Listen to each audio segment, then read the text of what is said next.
Mary Ellen. Thank you, Mary Ellen. Good to see you. This is our Illumination of the Intention course. And to begin with, we're going to say a few prayers, which Mary Ellen and I are going to put up.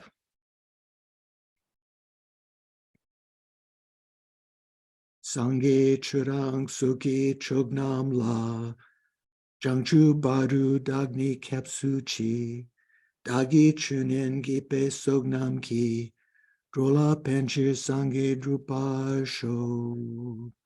Sangye churang suki chognam la, jangchu baru dagni kapsu chi, dagi chunin gipe sognam ki, drola penchir sangye drupa sho. So if you are ever teaching and you want to recite that, you yourself, although the audience would be saying Dagi chunyen gipe sognam ki, you would say Dagi chushe gipe sognam ki. She instead of nen. Nen means listening, and she means teaching or explaining due to the collections of explaining the Dharma and so forth. So the verse in English is, I go for refuge until I'm enlightened to the Buddha, the Dharma, the highest assembly, supreme assembly. Through the collections I create, through listening to the Dharma, may I become a Buddha in order to benefit migrators, migrating beings. And then condensation of all the methods of accumulation of merit and purification.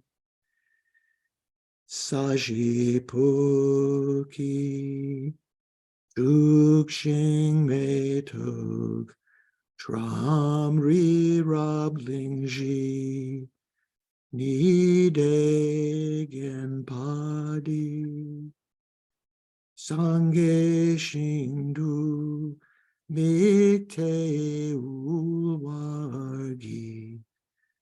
Drokunam Dakshin La Chupasho. Then Mary Ellen, move that up a little bit further. Jesun Lama Dampa Kenam Ki Chuku Kala Kense Chuzinte Jitar Sampe Dulje Zimala Sabge Chuki Charpa Abdu So Idam Guru Radna Mandalakam Niryatayami. Okay, thank you. So good to see you. We're going to begin with a little meditation, as we do. So sit yourself comfortably.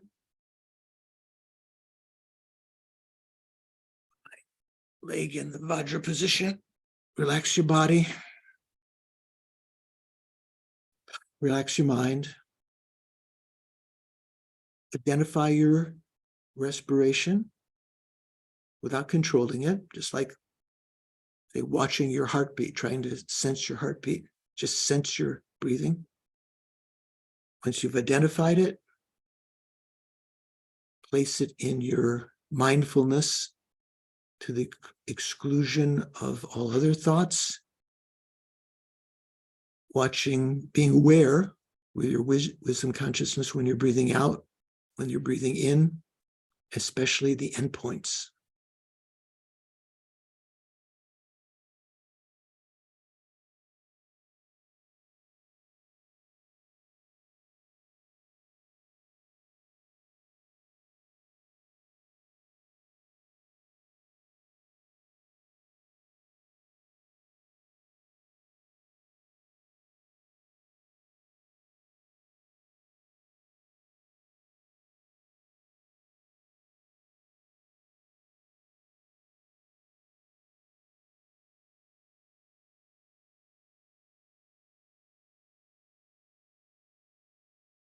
At the beginning,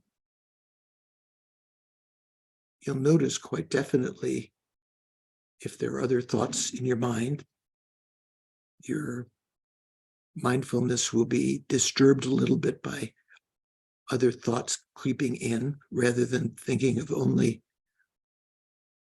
the breathing, only watching the breathing. So you just squeeze your mindfulness a little, tighten your mindfulness to keep in mind the breathing, let the other thoughts go unattended, and they'll disappear.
If you had a little success in calming your mind, then move. You can imagine following your breath up your nostrils to the top of your head, down to your throat, to your heart chakra. Leave your attention around there and just focus on your mental consciousness, the thoughts that are in your mind, not your eyes, not your ears.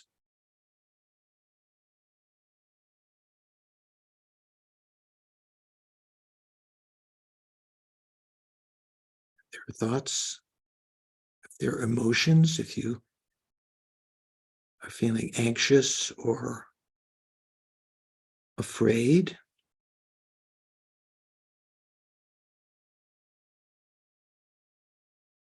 if you're angry or attached, proud, some thoughts might be future-oriented, plans about later.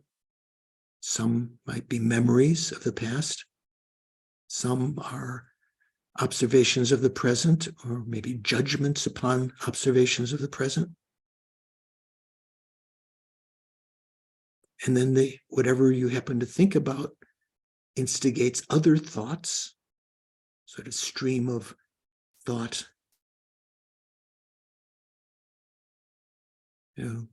rambling mind, monkey-like mind. See beyond them. Try to recognize that the substratum of the mind has a conventional nature of clear light, which means it doesn't obstruct the entry of thoughts into your mind, nor hold them back from leaving, absorbing back into the mind.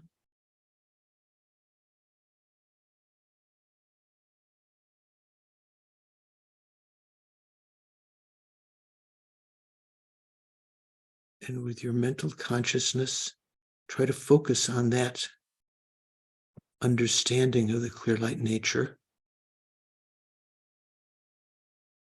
just as focusing on the breathing helped you prevent other thoughts from arising, here being mindful of the clear light nature of the mind, the conventional clear light nature, you can even more easily notice the arisal of other thoughts, because the clear light nature is one that has this empty aspect.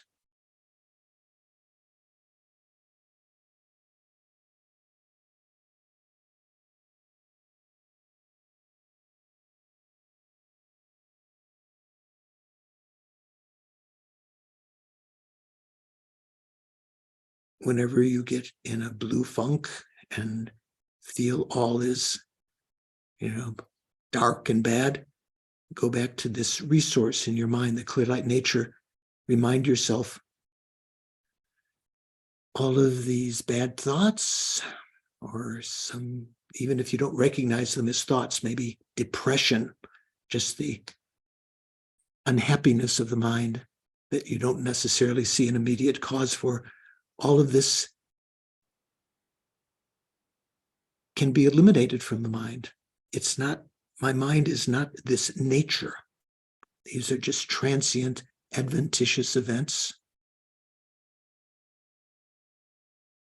Instead, I can reformat my hard drive of a mind, so to speak. I can introduce within this clear light nature all of the positive thoughts, processes, wisdom, compassion, renunciation.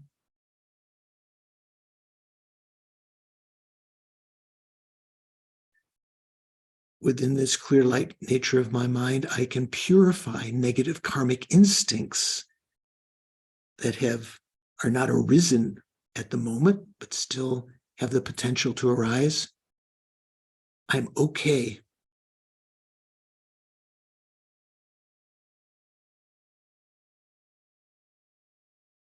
I can become a more complete person. I can get rid of my faults. I can become less of a burden to others. Not only that, I can begin to not harm others and actually benefit them. This is my conventional Buddha nature, my developmental Buddha nature. The fact that I can recognize it now is due to this auspicious moment, the Buddha called it.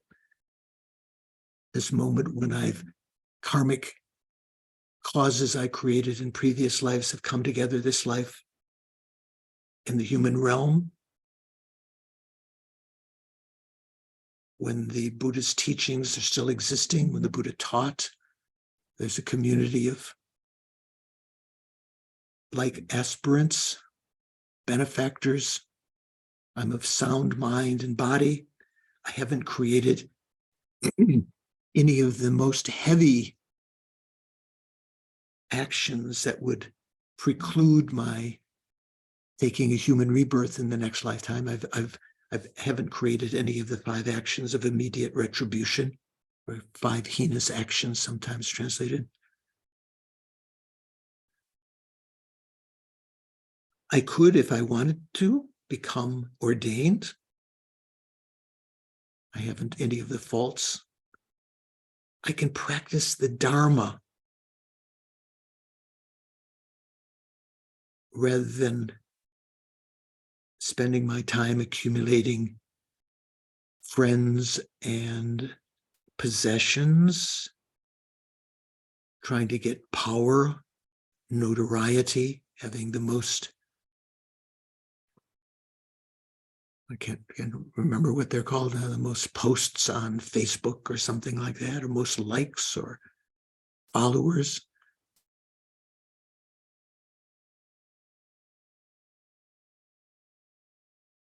I can, in this life, in theory, I could achieve liberation this lifetime. or even enlightenment if I had the right karmic seeds already.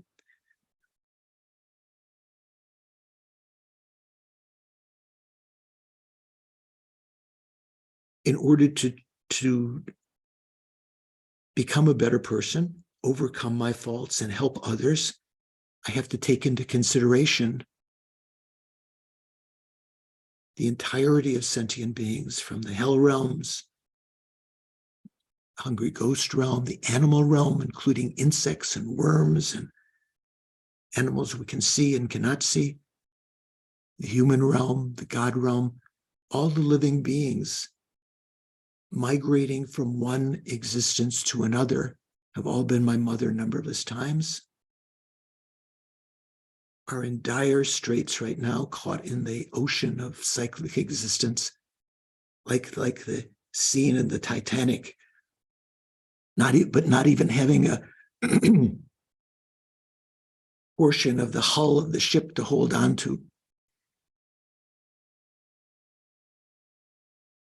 Left to their own devices, all these sentient beings who've been my mother numberless times and are exactly equal with me in wanting to be happy, wanting to be free of suffering.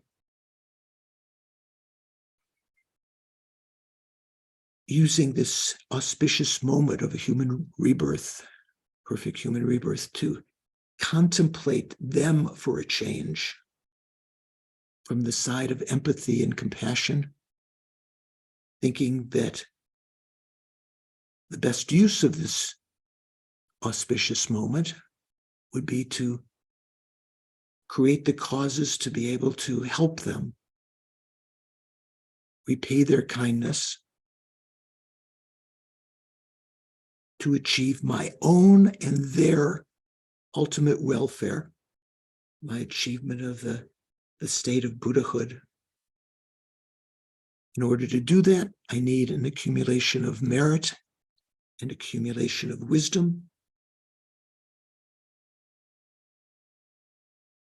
In order to accumulate wisdom and merit, I need to know the methods, the meditations, the logic. So today, I'm going to listen, participate in this class. Lama Tsongkhapa's great exposition,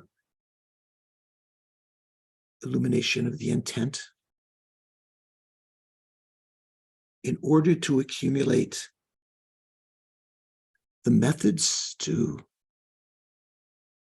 create the collections of wisdom and merit,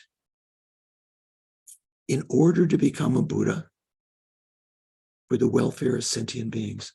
I'm going to participate with a strong motivation in order to become a Buddha for the sake of all sentient beings.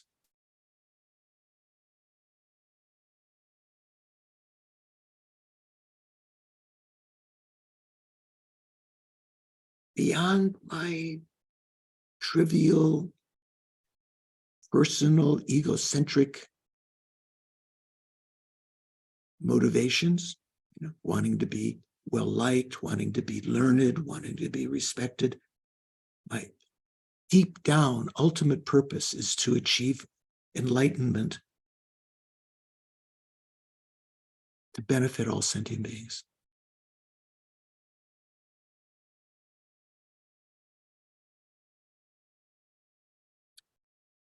And then bring your attention back,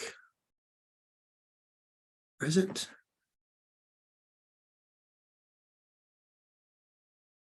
How are we doing? Any observations? Hi, Snehi, you joined us.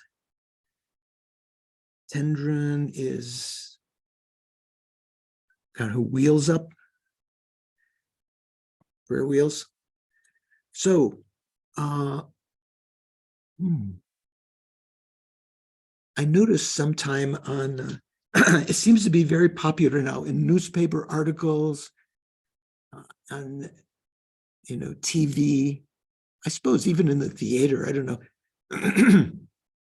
It seems to be so many people talking about breathing. If someone has some trauma on a TV program, like I said, the nurse or some other friend said, breathe, breathe. And so it's like our breathing meditation, but on the grossest level, just breathing. They forget, their minds are so agitated, they're forgetting to breathe. And say, oh, yeah.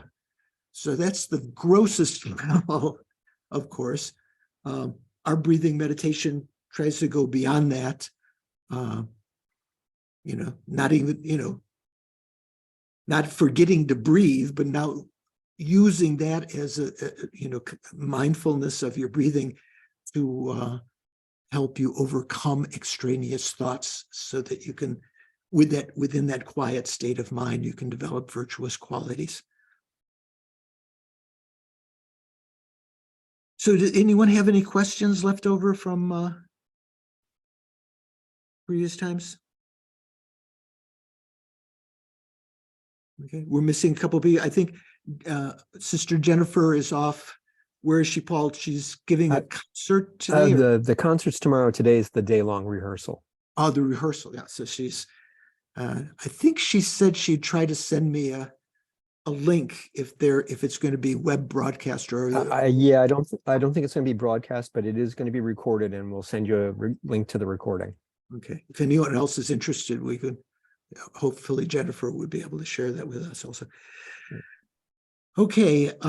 One thing I wanted to say at the beginning, we posted through Doris's help on the Facebook page several documents, some of an image of a tanka of the 17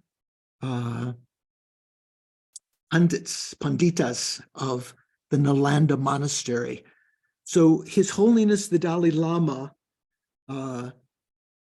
some years ago, in fact, when Geshe Sopa was teaching us this text, Illumination of the Intent, at Deer Park during one of the summer courses, His Holiness had just composed a prayer to these 17 masters, and he had commissioned a big tanka, which will have an image up. And I wanted to introduce that today and to share that with you. And we will do various parts of the prayer that His Holiness wrote. It's quite long to do it one stretch. We did it at Deer Park several times. We chanted it and everything. And because you'll be familiar with some of these people. We've talked about, obviously, Nagarjuna, right? And Chandrakirti. But and they, most of these people that we've mentioned in or many of the ones that come up in the Illumination of the Intent, were monastics at Nalanda. Nalanda was one of the great monasteries of India. If you ever go to Bodh Gaya, you have to go off. Anyone here been to Nalanda? Snehi, have you been? Yeah. Who's been? Put up your hand. Oh, not that many. Okay, few. Sheila's been to Nalanda also. So, Tendran, Venerable, have you been to Nalanda? Okay, if you get to India, you have to go. Vast. It was, tens or 20s of kilometers, in extent. And these great masters were all, of these 17, were all members of Nalanda at one time. And His Holiness has mentioned this kind of like our heritage in Tibetan Buddhism. This scholastic and practice tradition of Nalanda, the monks living in morality, practicing, meditating, and studying, putting those studies into practice. So just for auspiciousness, Mary Ellen, could you put up, first of all, the tanka? Some of you may have already downloaded it from the Facebook page. There we go. So this is a tanka that His Holiness commissioned. You can see numbers on there. The tanka that he commissioned didn't have those numbers on there, but they correspond to a list of these 17. So you can kind of recognize number one. Can anyone tell me without looking at a text who number one is? I'm guessing Dignaga. No, that's one on his, to his right. That means to, to the left of him, there's a little circular or egg-shaped thing to his left. So that's a Sangha. Number two is obvious. Who knows who number two is? That's Nagarjuna. That's Nagarjuna, right? So, yeah, there are various ones. Mary Ellen, could you put up the list of the names of them? You can download this from the Facebook page. And I think it's up on the Shantideva Center page also. Okay, so let's go up. There you go. You could, if you could make that a little bit larger so you can read the names underneath. There we go. Okay. So, oh, I was wrong. So it's not a Sangha. Number one is Arya Deva. Number two is Nagarjuna. You know both of them, right? Arya Deva wrote the 400 stanzas, was a disciple of Nagarjuna. Gunaprabha, number three. Gunaprabha is the author of the Vinaya Sutra, which is one of the texts that's studied for when the monastics study Vinaya. He and Shakyapprabha were the two main proliferators of that tradition. His Vinaya Sutra is not sutra in the sense of a sutra taught by the Buddha, but it's a discourse on the larger teachings of Vinaya. Dignaga, Bhavaviveka, number 5, Buddhapalita, number 6.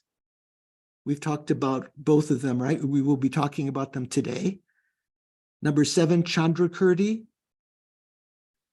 Number 8, Shantideva.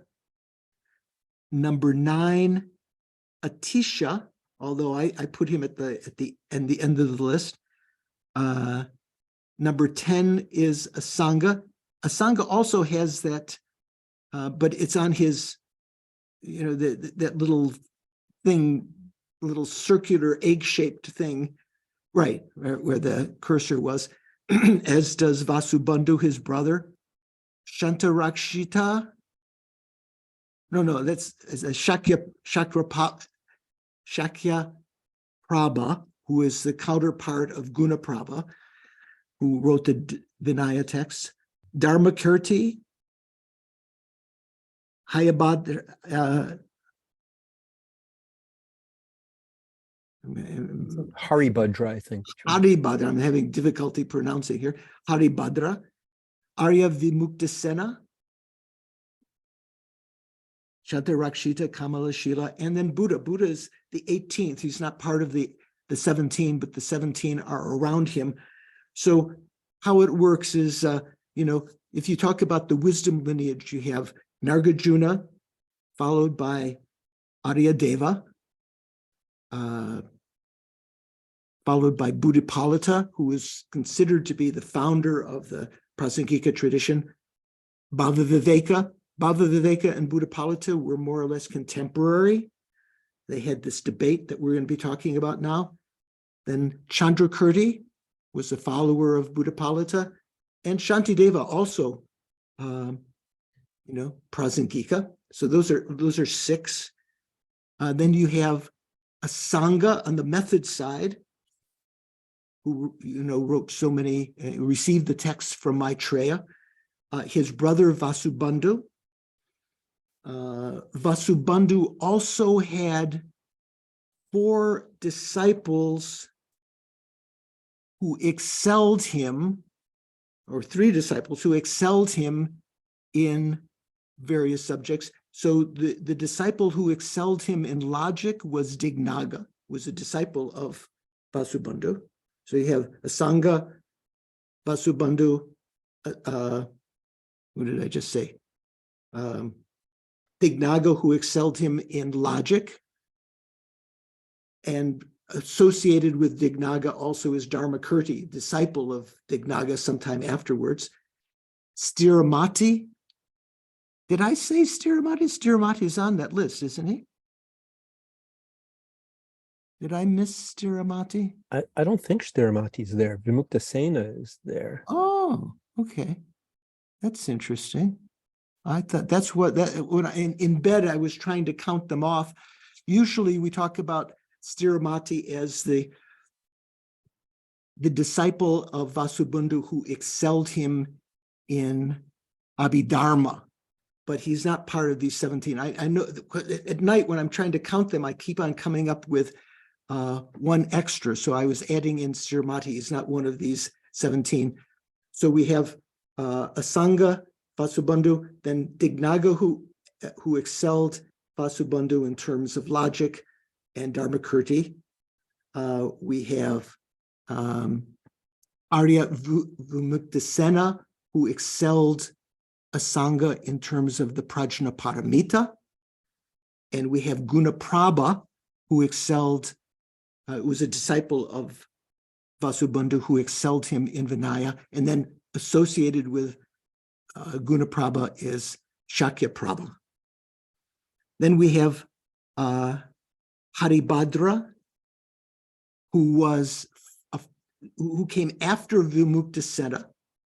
We're going to be talking about him today also, who wrote especially on the Prajna Paramita, wrote commentaries on it. And then the two great pundits who came to Tibet, who were originally at Nalanda, Chandrakirti, who was, advised when Guru Padmasambhava came to Tibet. He said that they should invite Chandrakirti, and then Chandrakirti suggested Kamalashila come. So those are the 17 great Nalanda pundits. Okay, so I just wanted to introduce that. And at the end of the class today, we're going to put up the prayer, not to do all of the prayer to the individual lamas, which you might like to do, especially starting, what is it, Tuesday? Do you know what happens on Tuesday? Venerable Tendrin, do you know what happens on Tuesday?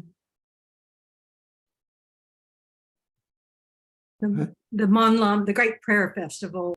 Great Prayer Festival. You can say, well, Tuesday is Losar, is New Year, Tibetan New Year, right? And it's the beginning of Sagadawa.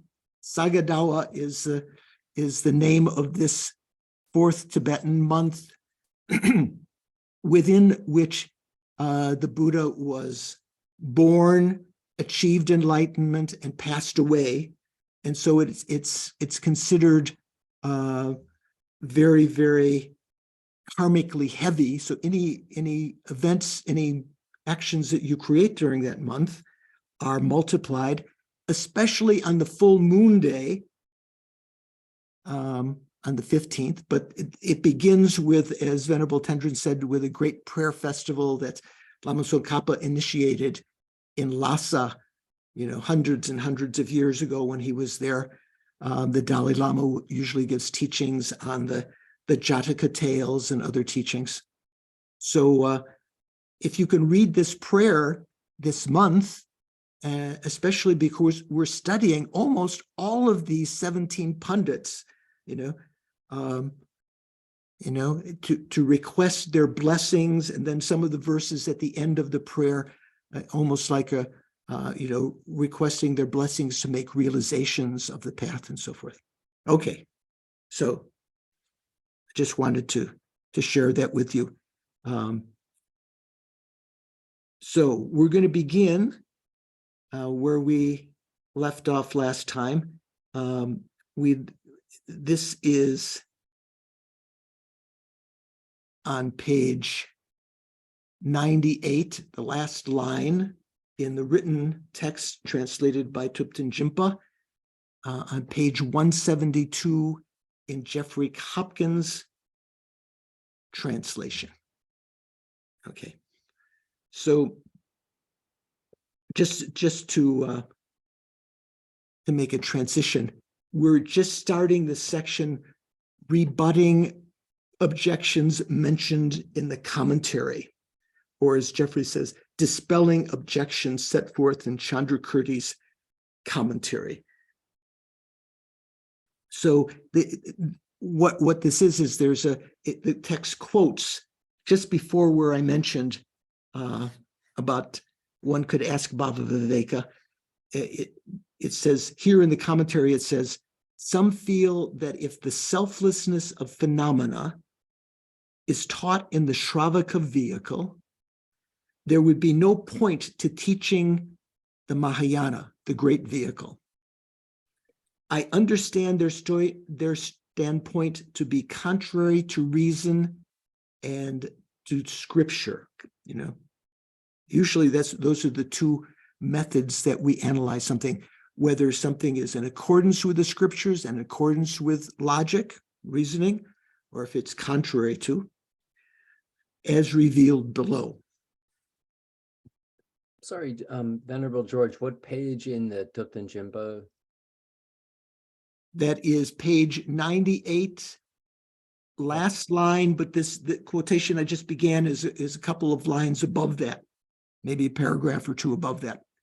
Some feel that if the selflessness of phenomena is taught in the Shravaka vehicle, you know, what's this talking about? This is talking about a statement of Bhava Viveka, who's one of our 17 pundits, right? Bhava Viveka was, you know, a contemporary of Buddhapalita, those two lamas. They were essentially following on, they were Madhyamakas. At that point, the word prasangika had not yet been coined, or maybe it wasn't even coined for centuries later, but Buddhapalita wrote a text commentary to Nagarjuna's fundamental wisdom. In his commentary is sometimes just called Buddhapalita. And in that, he stated that, you know, that the hearers and solitary realizers realize emptiness.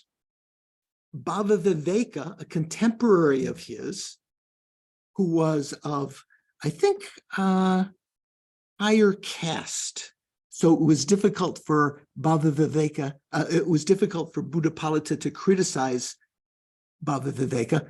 Bhava Viveka said that it would be senseless or of no purpose to teach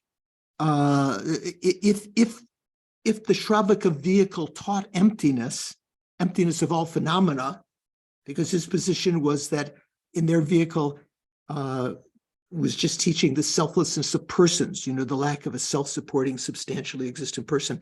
If it was actually taught, emptiness of phenomena was taught in the Shravaka vehicle, then there would be no purpose to teach emptiness in the Mahayana. That's the basis here. Okay, so here it says, here the opponent being critiqued is Bhava Viveka. Bhaviveka. Here it says Bhaviveka. Usually I think sometimes also spelled Bhava Viveka. But anyway, Bhaviveka he has here. In Jeffrey's translation, he has Bhava Viveka. I'm not sure if, I think that sometimes it's written both ways. It's not as though one is spelled wrong. Here, the opponent being critiqued is Bhava Viveka. For example, Buddhapalita's commentary on the 7th chapter of Fundamental Wisdom. This is Nagarjuna's text, right? So Buddhapalita wrote a commentary on that, which is considered to be the first exposition of the prasangika, although it wasn't, he didn't coin the term. In his commentary on the 7th chapter, excuse me,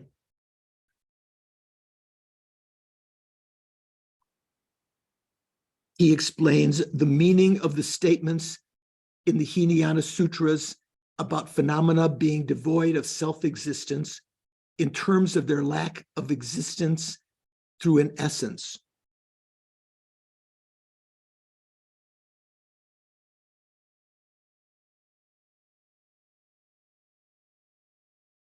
So I'll read what Jeffrey translates is slightly different. Bodhicitta, in his commentary on the 7th chapter of Nagarjuna's treatise on the middle way, which is what we call fundamental wisdom, right?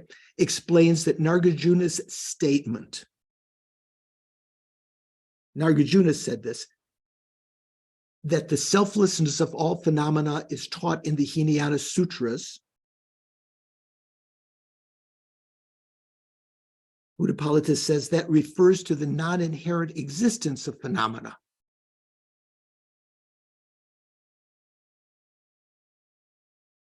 So Jimpa's translation says the meaning of the statements in the Hinayana Sutras, actually, Jeffrey, I think, has it more correctly, explains that Nagarjuna's statement, because in Nagarjuna's 7th chapter, he says that the emptiness of all phenomena is explained in the Hinayana Sutras. Okay. Bhavaviveka then objects to this. His critique, Bhavaviveka was sort of like one of the columnists on Fox News or something, criticizing Bodhicitta, saying in the text that Bhavaviveka wrote called Lamp of Wisdom, saying, if this is so, it would be pointless to teach the Mahayana. If the emptiness of intrinsic existence, of inherent existence, was taught in the Hinayana Sutras, there'd be no need to teach the Mahayana Sutras, which are teaching the emptiness of phenomena, right? Pretty clear, right? So this is where I said we were going to start today. One could ask Bhavaviveka, are you saying that the Mahayana teaching in general would have no purpose? Or are you saying that the teaching of the selflessness of phenomena in the Mahayana would have no purpose? Or as Jeffrey translates, does Bhavaviveka mean that in general the Mahayana teachings would be senseless if emptiness was taught in the Hinayana? Or that the Mahayana teaching of the selflessness of phenomena would be senseless? So we'll continue. If it is the first, if it's the case that the Mahayana in general would be senseless or have no purpose, and if it is the first, and if there is a logical entailment here, Jimpa translates, then the teaching of the Mahayana would be reduced to the teaching of the selflessness of phenomena. The way that Triptan Jimpa translates makes it a little bit more complicated. Let me read what Jeffries translates here. Oops, where are we here? If this consequence that the Mahayana would be senseless follows from the reason, you know what follows means? In Tibetan, a consequence, a telgur, like we called it the Prasangika school, sometimes translated into English as the consequence school or the consequentialist school, because they propose that you don't need to present logical arguments to prove emptiness, although you can. It's sufficient for those of sharp intellect to show them the consequence of their wrong ideas. So they're called the Prasangikas because of that, or the consequence school. So a consequence is one that says it follows that. Like, say, for instance, when you're debating in the courtyard, you might say, it follows that Nadine doesn't know the divisions of form. And Nadine would say, no, that's not right, you know. Or if she didn't know, she'd say, duh, yeah, I mean, I agree, I know nothing. And often the debates begin that way. It follows that. The same word that is translated as consequence, or there's a consequence that because of her previous statements, Nadine doesn't know this or something like that. So Jeffrey translates, if as consequence that the Mahayana teaching would be senseless, that means Bhava Viveka was implying there's a consequence that because it's taught in the Hinayana Sutras, it would be senseless to teach in the Mahayana, okay? If its consequence that the Mahayana teaching would be senseless follows from the reason that the selflessness of phenomena is taught in the Hinayana, then the Mahayana teaching would be limited to teaching only the selflessness of phenomena.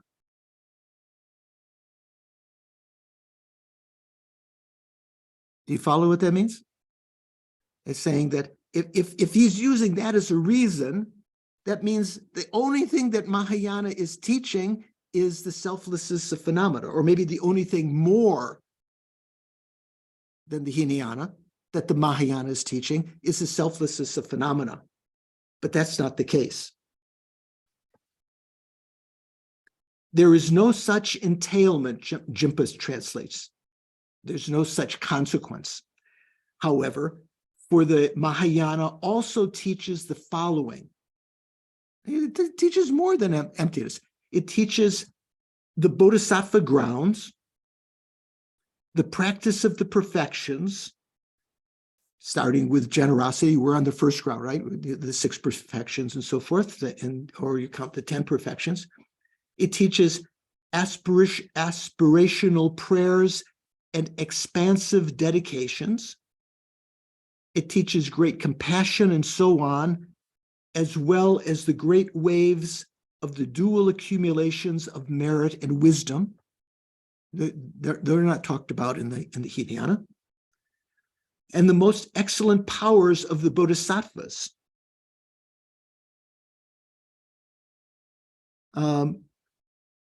That line is different in Jeffrey's translation. He says the marvelous power of the altruistic mind of enlightenment.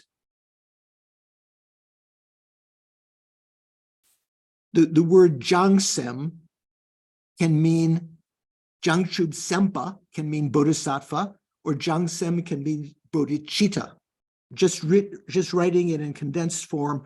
So Jeffrey takes it as the marvelous power of the altruistic mind, the marvelous power of bodhicitta. And Jimpa takes it as the, what did we say here? The excellent powers, most excellent powers of the bodhisattvas. It's essentially talking about the same thing. The Mahayana also talks about phenomena that are inconceivable by ordinary beings, as well as by Shravakas and Pratika Buddhas. Again, Jeffrey translates differently. He says, a reality inconceivable to common beings, hearers, and solitary realizers, which is the truth body of the Buddha, the Buddha's truth body, the Dharmakaya. Okay. So what Chandrakirti was saying was, you know, Bhava Viveka's got it wrong. If you talk about, you know, that first reason, the Mahayana is not senseless because it teaches more than just emptiness. It teaches all these things that are not found in the Hinayana canon at all. Now, if you read some like Bhikkhu Bodhi's translations and so forth in the text we were talking about before, it seems to say, they seem to talk about, yes, in the Hinayana we talk about the parimas, which is their way of saying paramitas, but they're not the same 6 paramitas that the bodhisattvas talk about. They don't talk about them in detail. They just say these are the things that someone who is aspiring to become a Buddha, the quote, bodhisattva practices. They're not things that they themselves take up. So the text continues. For example, the precious garland, this is Nagarjuna's text, right? States, in the vehicle of the Shravakas, the Bodhisattva's aspirational prayers, like say the prayers of Samantabhadra, so forth, their deeds, the Bodhisattva practices, the perfections, and their dedications are not taught. So how can they become bodhisattvas? So the Shravaka vehicle, although it teaches about emptiness of all phenomena, it doesn't teach about the essential points of the bodhisattva path, how to become a bodhisattva, how to practice once you become a bodhisattva, how to culminate that in the achievement of enlightenment. Then the text continues, the essential points of the bodhisattva deeds are not taught in their sutras. I remember Geshe Nawang Dargay in Dharamsala when we were studying many, many years ago, he used to talk about some of the Mahayana sutras, saying, without these sutras, you wouldn't know what to do if you were a bodhisattva. It's not found in the Hinayana canon at all. So the essential points of the bodhisattva deeds are not taught in their sutras. They are taught in the great vehicle, in the Mahayana. This the learned ones should uphold. And Jeffrey translates that differently. Here he said, instead of saying the learned ones should uphold, he says the clear-sighted should accept it as the Buddha's word. That's the implication of this last line here.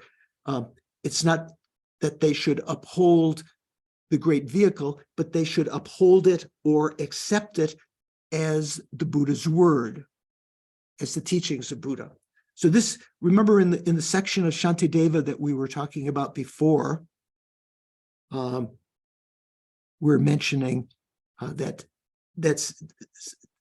section was talking about the establishment of the Mahayana as the actual word of the Buddha, the teachings of the Buddha. We say in Tibetan, we say Tekchen Kadup, as establishing the Mahayana, Tekchen, as the Ka, the speech, the Buddha Vachana. Okay, so the text continues. This was stated to dispel the misconception that one could travel to Buddhahood on the basis of the path presented in the Hinayana baskets alone. The Hinayana Pitakas, right? The Tripitaka in the Pali Canon. It's not possible because it doesn't talk about all of these methods to become a bodhisattva, how to practice the deeds, how to practice and so forth. It does talk about, does mention emptiness, but not these other method side things. This is to dispel the misconception that one could travel to Buddhahood on the basis of the path presented in the Hinayana baskets alone, that there is no need for another vehicle, the Mahayana. One might, certainly that's presented in the Hinayana tradition. According to Bhava Viveka, Nagarjuna should have said here the following. Given that the selflessness of phenomena is taught in the great vehicle, what is taught in the Hinayana sutras must be inadequate. That's Bhava Viveka's point. He's saying that the Hinayana sutras don't teach the emptiness of phenomena. But Nagarjuna instead explains how the great vehicle, Mahayana sutras, teach the other dimension, the vast aspect of the path. So that it's not differentiated from the Hinayana in that it explains the emptiness of phenomena, but it's differentiated from the Hinayana, which also explains the emptiness of phenomena, in that it teaches the vast aspect of the path, the extensive deeds and so forth. Okay? When we talk about the teachings, generally we talk about the wisdom side, which is the emptiness of phenomena, and the method side, which is the extensive deeds or the vast aspect of the path. The text continues, now if you, Bhava Viveka, so this is Chandrakirti's argument. He's criticizing Bhava Viveka, years afterwards. He was not alive during the life of Bhava Viveka. Buddhapalita and Bhava Viveka were kind of contemporaries, right? So he's debating in theory with Bhava Viveka, but Bhava Viveka is not there to take the argument. According to what did I say? But now, if you, Bhava Viveka, opt for the second alternative, here too there is no logical entailment. What's the second alternative? So remember, we earlier said, are you saying the Mahayana teaching in general would have no purpose? That was the first alternative. Or are you saying that the teaching of the selflessness of phenomena in the Mahayana would have no purpose?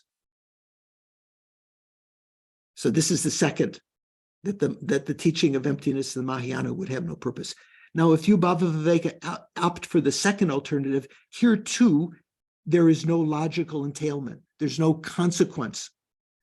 For in the Shravaka baskets, when we talk Pitakas, the Tripitaka, the teachings of the Shravaka vehicle, the selflessness of phenomena is taught only briefly. It is taught, contrary to what Bhava Viveka is saying, but it's only taught briefly, while in the Mahayana, the selflessness of phenomena is taught extensively through a multitude of avenues. Jeffrey says, this does not follow, however, because the selflessness of phenomena is taught no more than briefly in the scriptural collections of the hearers, whereas it is taught very extensively from many viewpoints in the Mahayana. Now, this is a subject we've talked about before. Remember, the Hinayana does have teachings about emptiness, but it teaches it in a very brief form, sufficient for the Hinayana Shravakas and Pratika Buddhas to realize emptiness, to realize the selflessness of person authentically, based on the same reasonings as the selflessness of phenomena, but it doesn't give it in as many multitude of reasonings that the Mahayana has, that the bodhisattvas have to use, because they have to be around for 3 countless great eons, in theory, if they don't enter into the tantric vehicle. They need to be able to apply emptiness in many, many, many situations for eons, right? So they need many reasonings.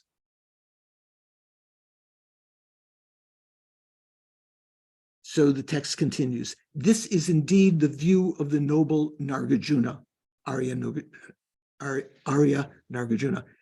He says, for example, in his hymn to the world transcendent, that's Chimpa's way of translating praise to the supramundane. That's how Jeffrey translates it. Have any of you received teachings from the Dalai Lama? Sometimes he teaches that. Okay. So this is a quotation from that text. Praise to the supramundane. Without realizing signlessness, there is no liberation.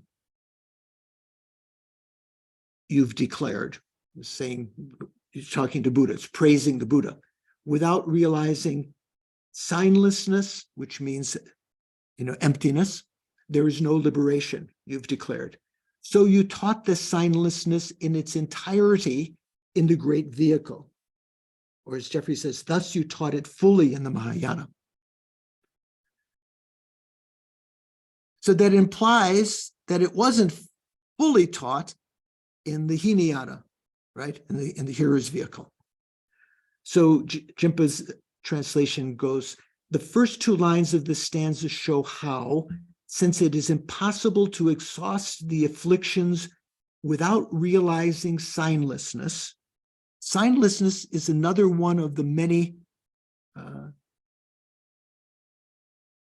what we say, theoretical synonyms of emptiness, right? Well, I say this is not a theoretical synonym, this actual synonym of emptiness. The first two lines of this stanza show how, since it is impossible to exhaust the afflictions, it's impossible to cease the klesha from the root without realizing emptiness, without realizing signlessness. It is thus impossible to attain liberation, to become an arhat, to achieve nirvana, without it, without the realization of emptiness, without the realization of signlessness. The final two lines indicate that signlessness, and then he states explicitly, that means the selflessness of phenomena. The final two lines indicate that signlessness, the selflessness of phenomena, has been taught in its complete form or in its entirety in the great vehicle, in the Mahayana, whereas it hasn't been taught in the entire form in the Hinayana. From this, one discerns that the selflessness of phenomena is not taught in its entirety in the Hinayana teachings. How are we doing? Making sense? Okay. Pretty simple so far, right? Just you have to get your mind do a little mind yoga. Okay, a little hatha yoga of the mind. So then the text continues. Now one might wonder, or as Jeffrey just says, there's a question, okay? Or qualm, sometimes in the text it translates qualm. How does the word so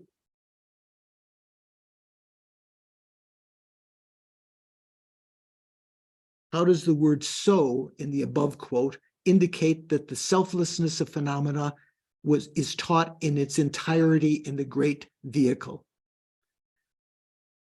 So that's in the third line, says, so you taught the signlessness, right? Of course, that the Tibetan doesn't have the word so, it says de chir, which usually means therefore. Chimper's translating it as so, making sound more accessible. Therefore,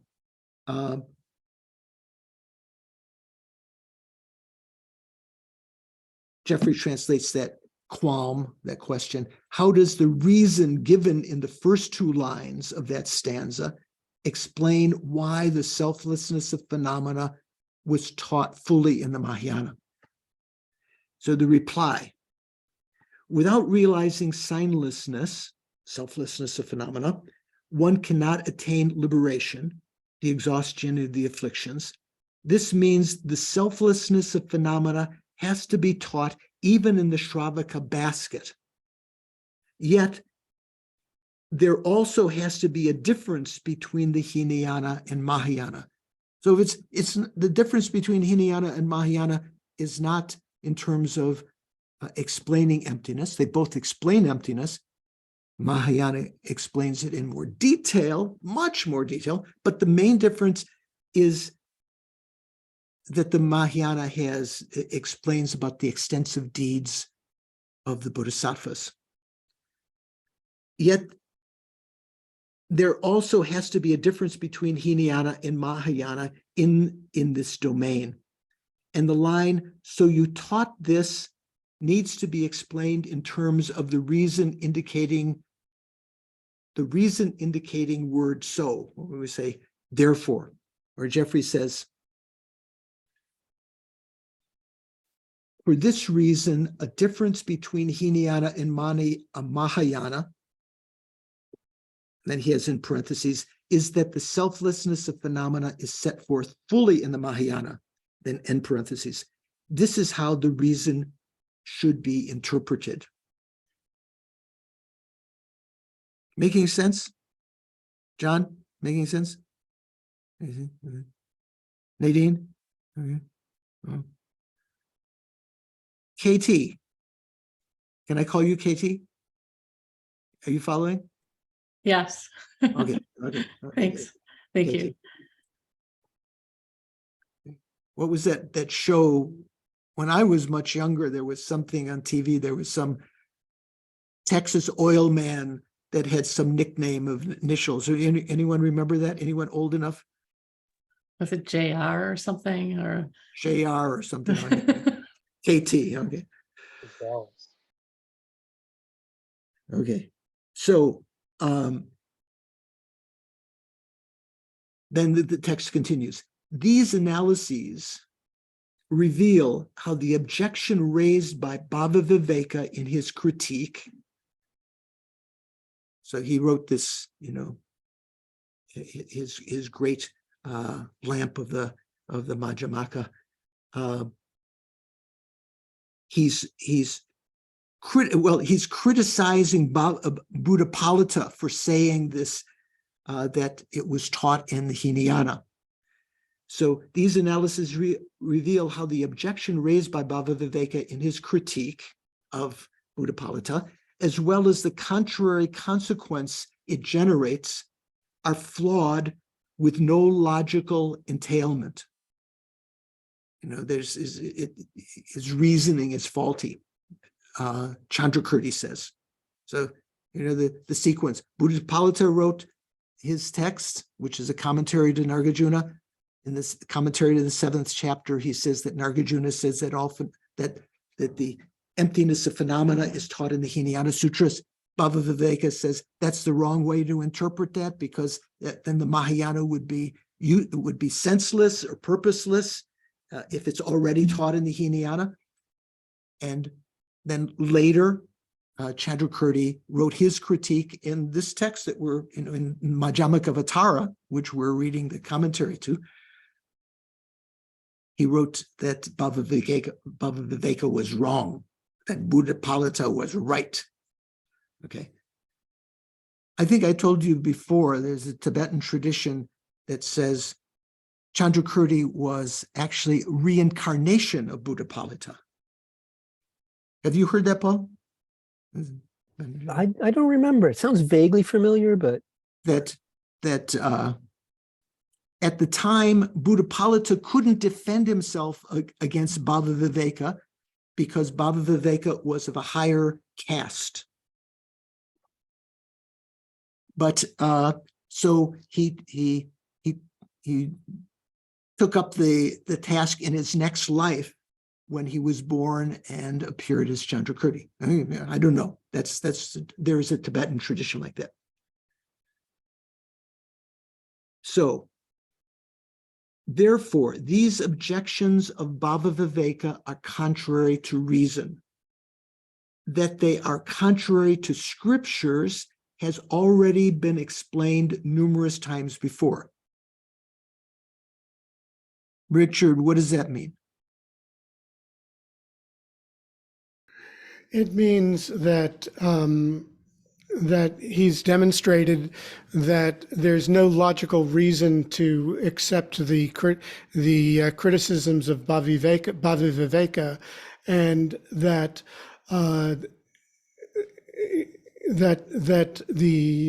that earlier on he's explained in numerous times that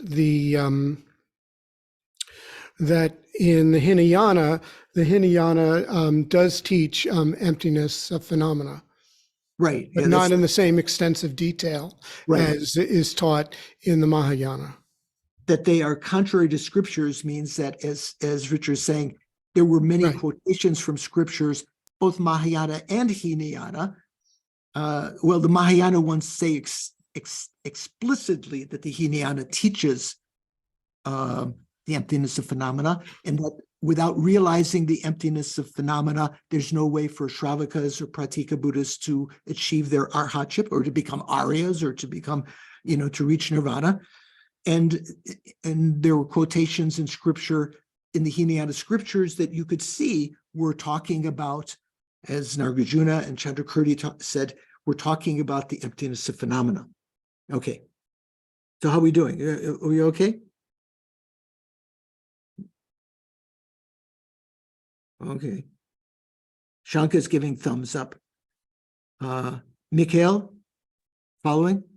Yeah, I understood this part about this has been refuted in scriptures many times regarding, because according to Bhava Viveka, the selflessness of phenomena is not taught in the Hinayana.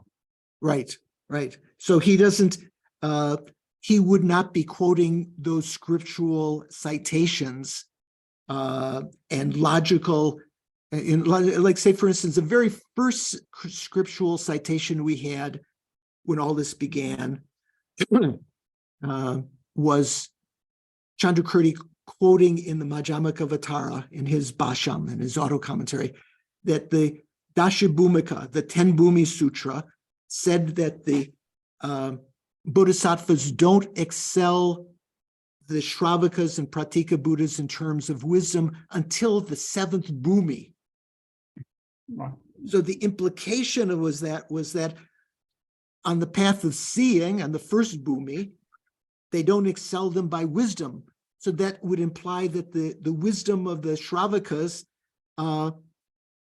was not excelled by realizing the emptiness of phenomena. Ergo, the Shravakas must realize the emptiness of phenomena. That was the first quote. And then Lama Tsongkhapa quoted other scriptural citations from various scriptures, extending upon that. Okay, that's what's meant. So then the text continues.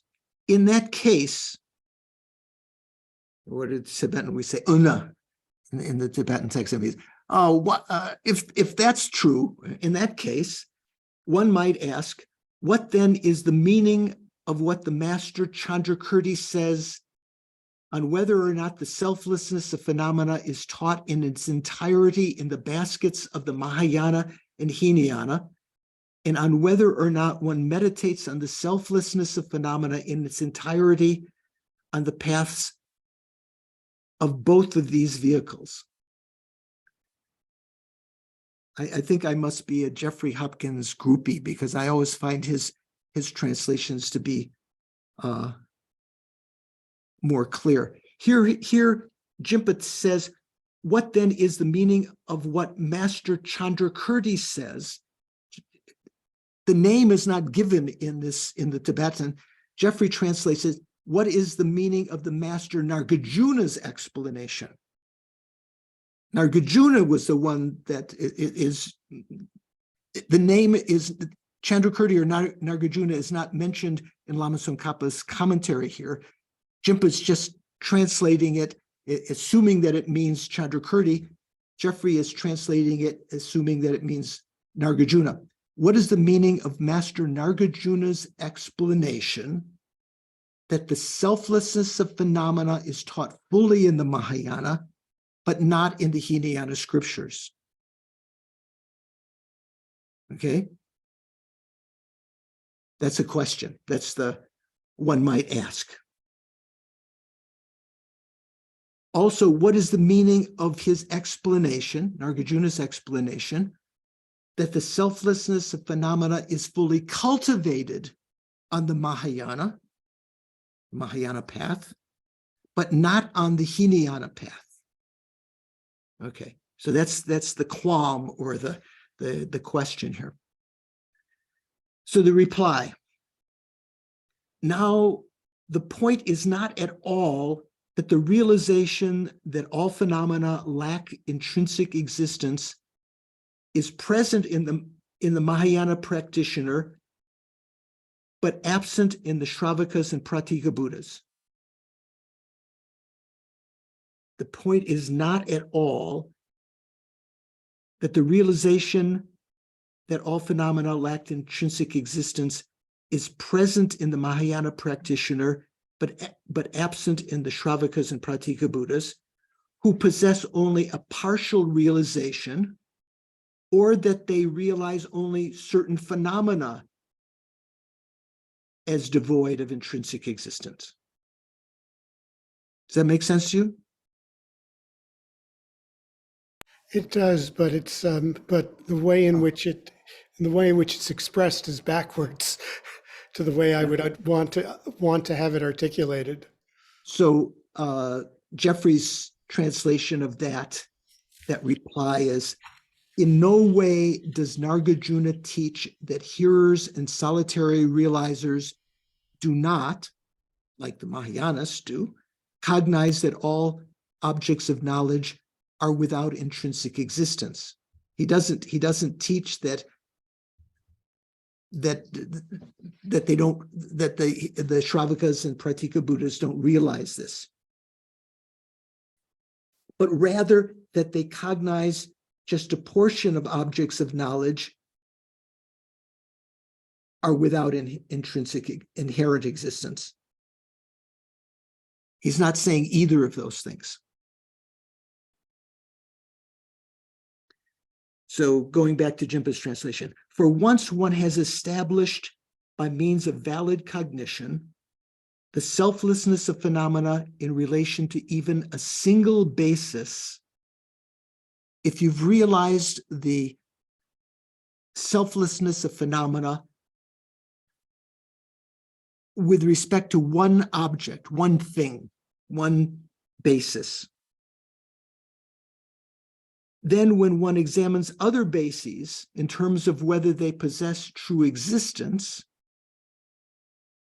drawing on the previous reasoning, one will be able to realize others as lacking true existence as well. Right? Why does he use the word basis? Because when you're say if I'm investigating the emptiness of my eyeglasses or the tree or a car or a person, that's the basis of investigation. And I realize that although it appears to be inherently existent, it's actually devoid of inherent existence. It's actually empty of inherent existence.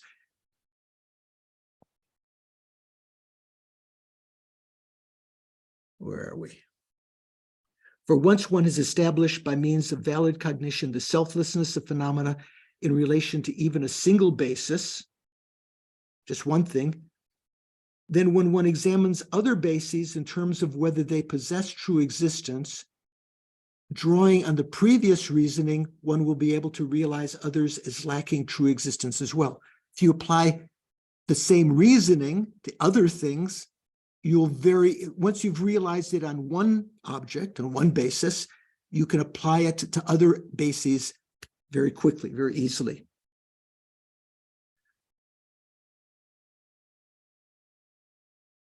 Jeffrey says, if a selflessness of phenomena is established by valid cognition in terms of one phenomenon, then when you analyze whether or not another phenomenon inherently exists, you can realize its non-inherent existence on the basis of your previous reasoning.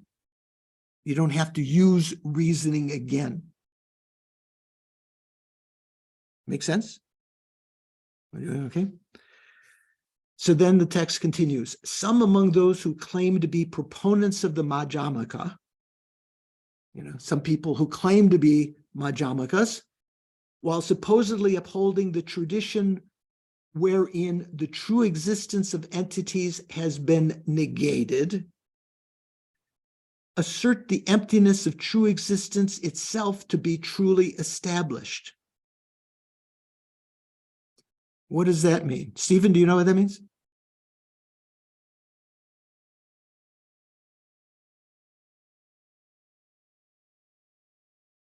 You're nodding yes, but you're muted. No, Venerable George, I do not know. Oh, okay. Shanka, you're unmuted. Do you know? Is that why you're unmuted? Oh, no, but yeah. Well, there is the Swatantrika, right? I can't remember now. Who say that even though, you can find true existence when you inspect, look for it, even though What, true existence? No, Madhyamikas say this.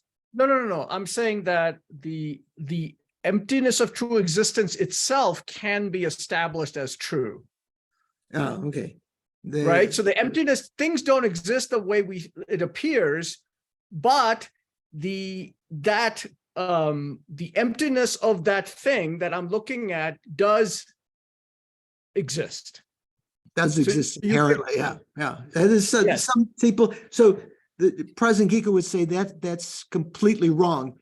Everything, including emptiness, is empty of inherent existence. Like, for instance, when we talk about the various divisions of emptiness, I think in our practice of emptiness course, we talked about, we talk about the 8 emptinesses, 16 emptinesses, 20 emptinesses. There's one emptiness called the emptiness of emptiness. In fact, one author, I can't remember his name offhand, wrote his translation of this wisdom chapter, of the verses of the wisdom chapter, he called emptiness of emptiness. So it's understood that emptiness does not exist truly or inherently. So some among those who claim to be proponents of Madhyamaka, while supposedly upholding the tradition wherein the true existence of entities has been negated, just as one of you was just saying, they still assert the emptiness of true existence itself to be truly established. That means to be, inherently existent, or to be, let's see, I think Jeffrey mentions someone here. What did I do here? Some who wish to be Madhyamikas assert a system refuting the true existence of phenomena, right? But maintain that the emptiness of true existence truly exists. While others assert that a positive, independent nature of phenomena truly exists. And so Jimpa says, some others assert that the ultimate nature of things is an affirmative truth, independent and truly established. So some of you who've studied, do you know who that's talking about, JC? I lost my thought. I was thinking about something else. Sorry. What was Okay, the that's okay. That's okay. Some others assert that the ultimate nature of things is an affirmative truth, independent and truly established. Oops, just touch my screen here the right way. There we go. Jeffrey says, while others assert a positive, independent nature of phenomena truly exists. So note 195, Jimpa says, Tsongkhapa is here thinking of proponents of so-called extrinsic emptiness, or emptiness of others, shentong. Maybe some of you have heard of shentong. Nadine, you nodding, you've heard of shentong? What is it? Is that the emptiness that's accepted in the Prasangika, shentong? No. What's the emptiness of the Prasangika called? Rangtong. Was it? Was it Rangtong, maybe? Rangtong, yeah, Rang. Okay. Shen means other, Rang means self. So Rangtong is what we mean in Prasangika, that phenomena are empty of themselves, of their own nature. Shentong means, like, say, for instance, famous example that's given in the scriptures. If the monastery assembly hall is empty of monks, you could say that the hall is empty. That would mean the hall is empty of something other than the hall, right? Shentong. Whereas Rangtong would mean that the hall itself is empty of its own way of appearing, its own nature. That's what we mean in Prasangika. We say Rangtong. Shentong is considered to be, from the point of view of Prasangika, to be an aberrant view. So Jimpa's note 195 says, Tsongkhapa is here thinking of the proponents of the so-called extrinsic or other emptiness, Shendong, such as the early 14th century Tibetan master Dolpopa,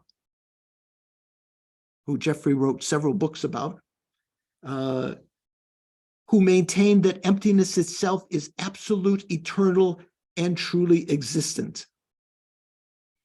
Okay, so that's generally the great Galupa masters. They kind of heap criticism on Dolpopa and other adherents. Even some present masters, Tibetan masters, still talk about Shentong. I think one of the Khargyu teachers, I can't remember what his name is. He actually has a section in his text about, emptiness. He talks about prasangika, and then above that is Shentong. Shentong is more right, something like that. Snehi, what do you think? Venerable George, I had a question on the first group that assert the emptiness of true existence itself to be truly established. Who is that being referred to? So I'm not sure any of the rest of you know. So Shentong does accept that also, Dolpopa, but there are some others that don't accept Shentong who still say that all phenomena are empty of Rangtong, that they are empty of, they accept Rangtong, but they say that emptiness itself is truly existent. That's the, in the final, that's something that's really existent, you can't say that emptiness doesn't exist because all of these other things don't exist truly, but emptiness itself, that's too precious. We can't let go of that. I don't remember who that is. I'll check. Okay. So when it says, some others assert that ultimate nature of things is an affirmative truth, independent and truly established. What's the meaning of affirmative truth here? Where did someone left? Mikhail's picture is not there. Mikhail, are you there? Yeah, I'm there. You're here. Yeah, you're not there. You're here. Some others assert that the ultimate nature of things is an affirmative truth. What is an affirmative truth implying here? It's something which exists, contrary to yeah.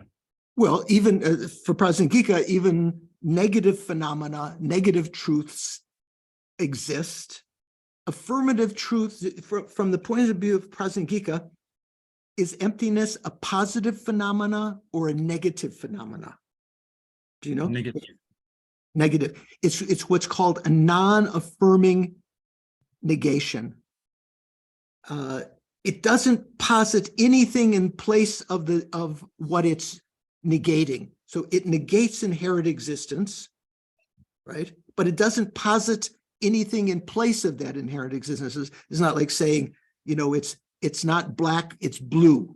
It's not like saying, it's just saying it's not black. It's the inherent existence doesn't exist. Affirmatives are things that don't negate anything in their presentation, like my glasses or my computer, my car, all of these are positive phenomena. They don't have to be realized by means of negating something. Negative phenomena are realized by means of negating something. Like, say, for instance, uncompounded space. Remember when we talked about permanent phenomena, we said space and the two cessations are permanent. Uncompounded space. Is that a positive phenomena or a negative phenomena? Negative. Negative. Anyone think positive? Space. No. John, what do you think? Space positive or negative? Pardon? It's a negative phenomenon. Okay, you look tentative, but okay. I mean, I like your glasses. They look like some new stylish big glasses. yeah, So, they're stylish $3 purchase. okay, so what we call intermediate space, Nadine, the space that you can see with your eyes, is that a positive or a negative phenomenon? Positive. That's a positive phenomenon. That's compounded space.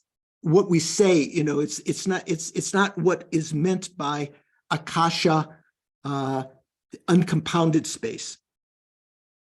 Uncompounded space is the lack of, or the absence of, or the emptiness of obstructing contact. It's not something that you can perceive with your eyes or with your hands and so forth. You have to infer its existence via the absence of something else. So that's called a negative phenomena. So here it's, some others assert that the ultimate nature of things is an affirmative truth, is a positive phenomena. How does Jeffrey translate? A positive, independent nature of phenomena truly exists. So the nature of phenomena, the ultimate nature of phenomena for Prasangika is a negative phenomena. It's in fact, amongst negative phenomena, it's a non-affirming negation. It doesn't affirm or posit anything in place of what it's negating. It just says, not that. Okay. Then the text continues. Of these two, the first suffers from the flaw of not properly identifying the criteria of true existence, thus negating only a rough approximation of it. The latter, that means the first meaning, the true existence of entities has been negated, but they assert the emptiness of true existence itself to be truly existent, truly established. That's the first. The latter, the one that we're just talking about, the sort of like Dopulpa, the Shentongs, the latter standpoint, though casting itself as having negated the true existence of conditioned things, does not appear to have done so through valid cognition. It instead appears to constitute a view that denigrates conditioned things. Or as Jeffrey says, therefore, these two wrong interpretations cannot he says, the former, the first, appears to have the fault of not delimiting well the measure of true existence, and thereby of refuting only a coarse form of it. Because they're talking about the emptiness itself is truly existent. The latter claims to refute the true existence of phenomena, but appears not to have done so through valid cognition, and instead abides in a view that is a denial of phenomena. Therefore, so where is it? There isn't, it instead appears to constitute a view denigrates conditioned phenomena.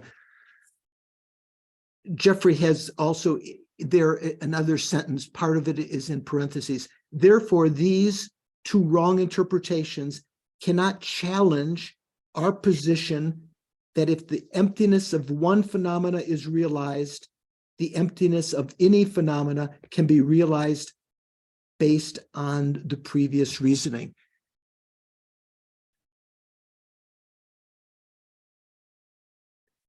Jimpa has this phrase, there isn't much left to say about this view beyond these points.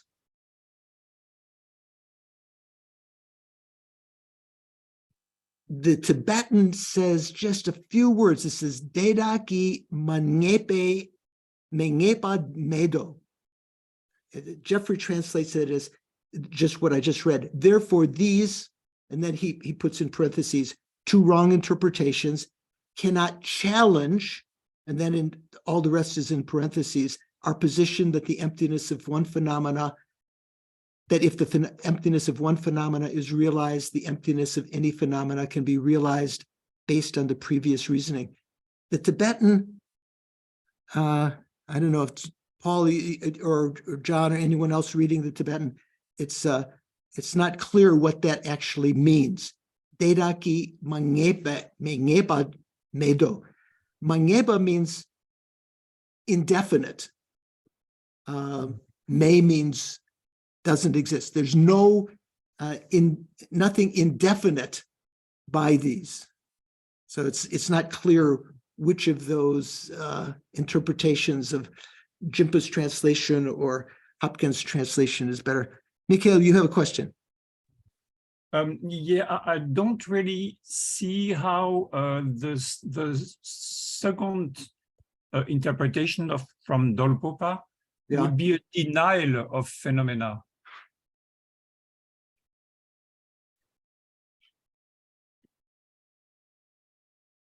So let's see. So he says the latter standpoint, which is the one that said, some others assert that ultimate nature of things is an affirmative truth, independent and truly established. So this is talking about the Shentong school, right? So the latter standpoint, though casting itself as having negated the true existence of conditioned things, does not appear to have done so through valid cognition. So what it's doing is saying that there is some, let's say that phenomena are empty of something other than their inherent nature. They're empty of all of the obstructions and ignorance and so forth and so on, but they still truly exist. Instead, it appears to constitute a view that denigrates conditioned things, or as Jeffrey says, instead it abides in a view that is a denial of phenomena.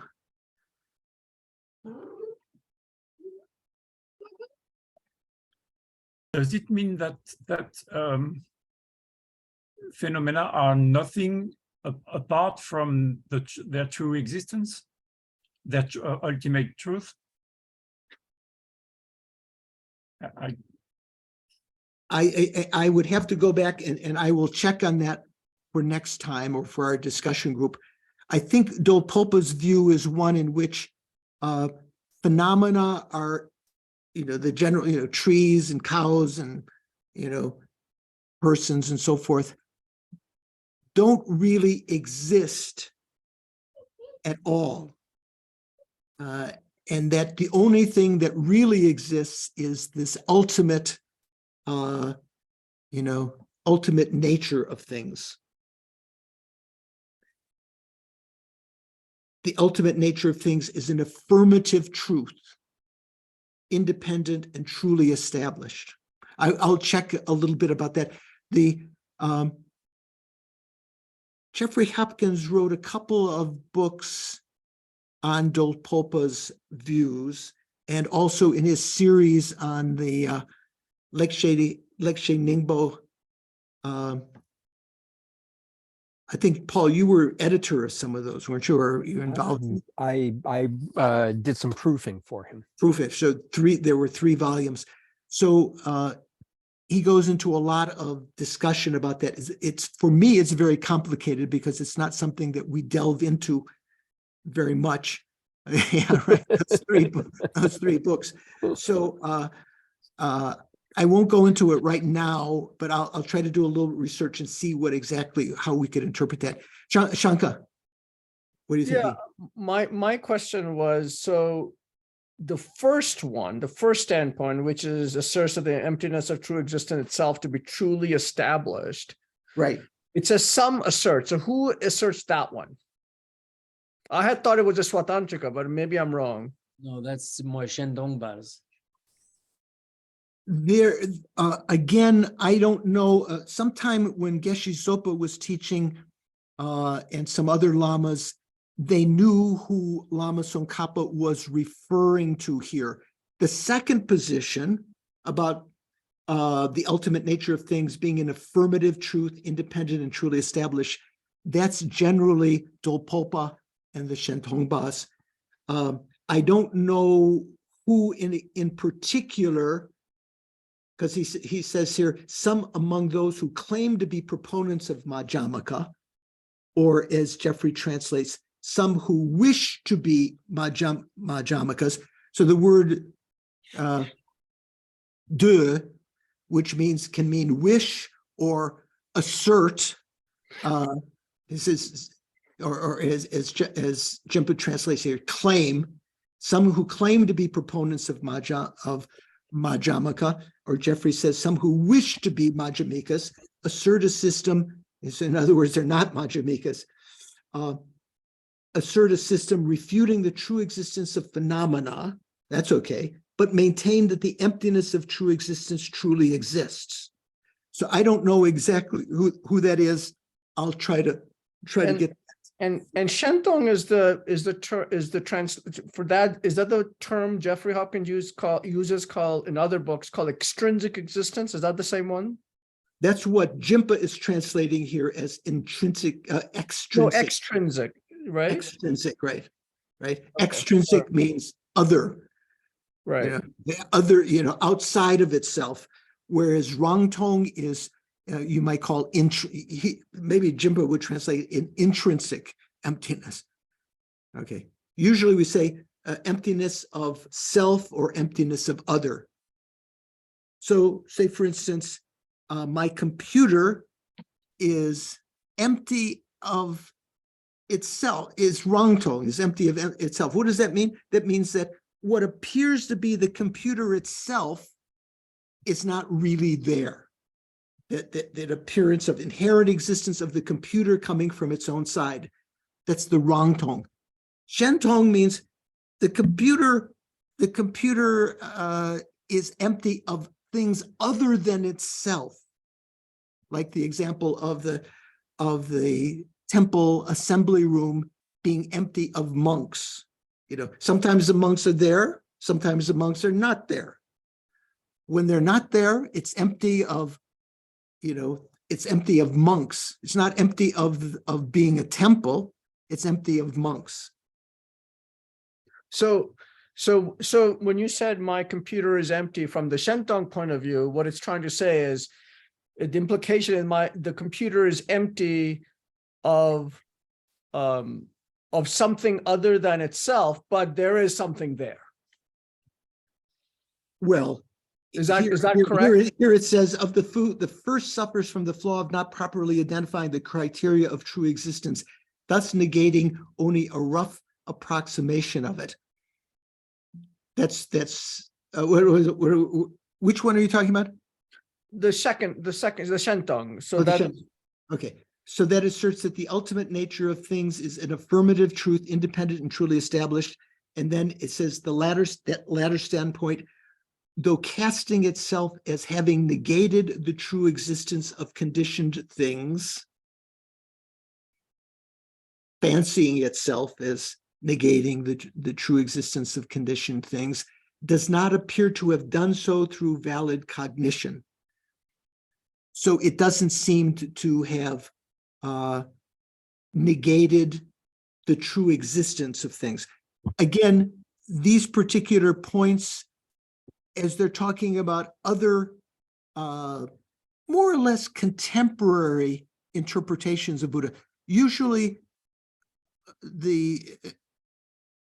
when you talk about the Prajnaparamita Sutras and the sutras that the Buddha taught, they don't talk about Shentong and Rangtong. The Buddha sometimes mentions that phenomena are empty of themselves, in the sense that they're not empty of something else other than themselves, but that doesn't come up very much in the actual sutras. Venerable George? Yes. I think one of the contemporaries that he often is referring to as Gorampa, the Sakya master, Right. Madhyamaka, because for him the lack of emptiness itself is ultimately established. And also in his view that because when, for example, Arya Nagarjuna says, that the establishment of ultimate nature of things, or the realization of ultimate nature of things, entails a what is that word, nishprapancha, right? No more elaborations. There's no when he says that there's the condition of the cessation of elaborations, Right. and for Gorampa that means that things cease, that ultimately things aren't there. They truly aren't there. Right. Right. It's And sort so of I think that's realistic. maybe coming to the end of the paragraph, that's where J. Rinpoche is finally saying, or at least that's how Jimpa is translating it, denigrating conditioned things. Right. Right. I think you're right. I think that if I remember correctly, I haven't studied Gorampa, but there's some contemporary books that have been written from the Sakya point of view and that bring up Gorampa's view. I think you're right, John. Thank you for that. That phenomena are being denigrated in the sense that they're not really there at all. That's one position. Whereas, in fact, they would even criticize Lama Tsongkhapa as saying, Lama Tsongkhapa is saying that phenomena are conventionally established by valid cognition, that there is some conventional reality. That's what we, as in the Gelugpa tradition, we are taught from the beginning. Whereas there is a position of others that say all of this is not like an illusion. All of this is an illusion, and it doesn't exist at all. Being like an illusion means that it's there conventionally, but doesn't exist the way that it appears. That there is some still conventional functionality, whereas this other position is that it's not there at all. That seems to denigrate. How did he say here? Instead, it appears to constitute a view that denigrates conditioned things, or as Jeffrey says, the latter claims to refute the true existence of phenomena, but appears to have not done so through valid cognition, and instead abides in a view that is a denial of phenomena. Okay, thanks for bringing that up. So I will do some homework on Gorampa view. Okay, Sakya view. Okay. Okay, let's continue. So then the text continues. To conclude, even when a Mahayana practitioner is establishing the lack of true existence of even a single basis, they do so through limitless varieties of reasonings and proofs, like those found in fundamental wisdom. So they don't just use one reasoning. In fact, when you yourself are trying to establish the emptiness of the person, it's not, as a Mahayanist, you want to go beyond just using what we learned in the practice of emptiness, the 4 essential points, that it's not, that the person is not one with the aggregates and not other than the aggregates. You want to use other reasonings also, limitless varieties of reasonings and proofs, like those found in fundamental wisdom. In this way, their intelligence comes to be greatly enhanced with respect to suchness, with respect to emptiness. In contrast, the Hinayana practitioner establishes suchness by means of valid cognition only on the basis of limited reasoning. They can still establish it, but they're not establishing it, again and again from various viewpoints. Since they do not proceed in a manner commensurate to the former, they don't They don't follow the same kind of reasonings that the bodhisattvas do with extensive reasonings. Their enhancement of intelligence with respect to suchness is also not commensurate. It's not equal to the advancement of wisdom of the bodhisattvas. Okay? Following? Anna, what do you think? I think I heard somewhere, I can't remember, but there are like 9 wisdoms in understanding Oh, yeah? emptiness those? for the bodhisattvas. I'm not sure, but I just know that the reasonings are more extensive. 9, what did you say? 9 what? 9 Wisdoms? wisdoms or something like that in direct realization of emptiness. I'm not sure where I heard that, but I remember hearing something like that somewhere. Okay, if you could research that, I have no idea what that's referring to. 9 reasons, 9 wisdoms. Okay, so let me just continue. So then, because of this, all that's been said, Chandrakirti distinguishes between the two in the following: how one employs extensive forms of reasoning, that is the bodhisattvas, extensive forms of reasoning, while the other, the Hinayana, employs a condensed form of reasoning, and how one engages in comprehensive meditative practice of selflessness, meditating with these various reasonings, not only in establishing it, but in meditation, while the other, a less comprehensive and incomplete meditation practice of selflessness. Incomplete, it doesn't mean that it doesn't meditate on emptiness, it's left something wrong. It's just it hasn't employed the same number of reasonings and therefore doesn't bring out the same degree of wisdom. Such differences exist because Shravakas and Pratika Buddhas strive only to eliminate the afflictions, right? Remember the 2 obscurations? We say the afflictive obscurations, or nyundip, or the sometimes called the obstructions or obscurations to liberation. Those are, we say, what does it say here? Because the Shravakas and Pratika Buddhas strive only to eliminate the afflictions that are obstructions to liberation, whereas the Mahayana practitioners strive to eliminate the obstructions to all-knowing, to omniscience, we call shedib. So the 2 obscurations, the obstructions to liberation and the obstructions to omniscience. So the hearers, solitary realizers, only aim for the first, to get rid of the obstructions to liberation. They want to get out of samsara. They want to achieve liberation. They don't care about obtaining omniscience. Whereas the bodhisattvas, the Mahayana practitioners, strive to eliminate the obstructions to knowledge. To achieve this latter objective, one's intelligence must be greatly enhanced by the blossoming of one's wisdom of suchness.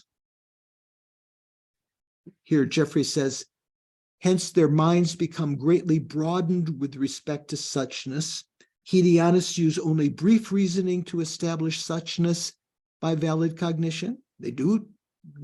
Their brief reasoning does establish it. And since they do not establish emptiness the way that the Mahayanists do, they do not have a mind broadened with respect to suchness.